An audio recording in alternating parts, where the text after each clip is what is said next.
Hello and welcome to 5-Minute Math. Today we are looking at the Algebra 1 concept of rate of change.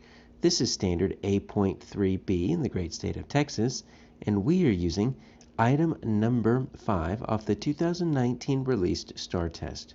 If you haven't done so already, please go ahead and take a moment to pause the video, work this problem out on your own, unpause it, and we will look at our answers together. So we have a table here, shows a linear relationship between two things. The average height in feet of trees on a tree farm and the number of years since the trees were planted. So that makes sense. The trees are going to grow in height every year.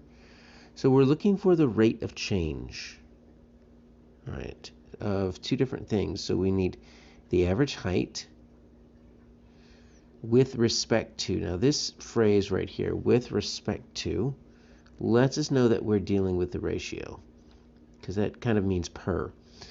So with respect to, and then the fact that we've got this rate, which can be viewed as a ratio, lets us know we need a ratio. All right, so let's see what we have here.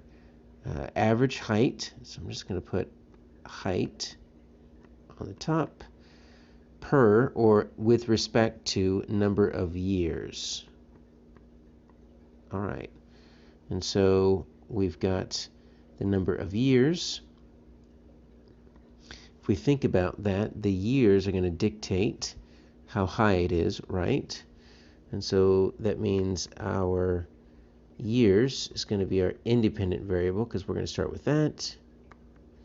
And then the height is going to depend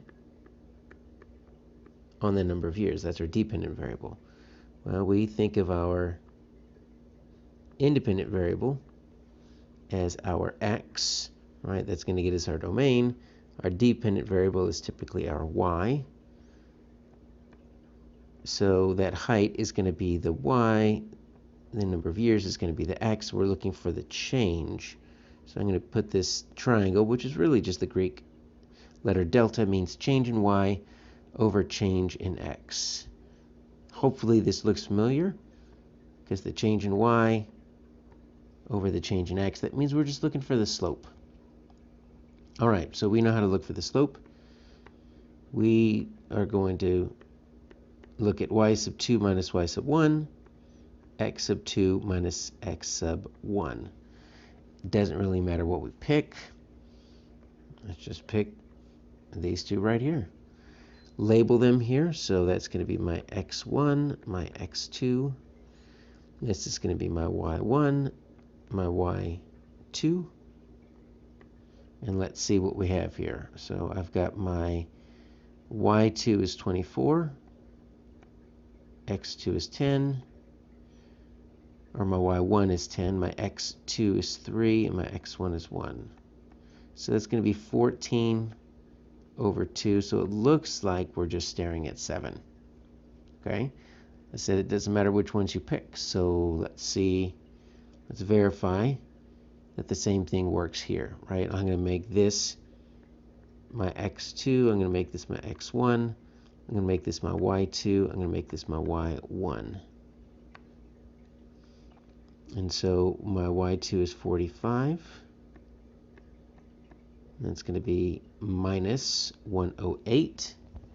And then I'm going to have my x2 of 6 minus 15. All right, so 45 minus 108. It's kind of like 108 minus 5, and then you just make it negative. But 45 minus 108, that's going to get us negative 63. Same thing with the 15 minus 6, it's 9, but since it's 6 minus 15, it's negative.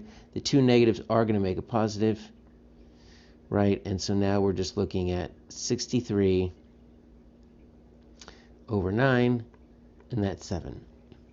So either way you do it, right, every year you're going to add 7. So this is a plus 4. Since this is a plus 2, right, this is a plus 14. Since this is a plus 3, this is a plus 21. Since this is a plus 5, this is a plus 35.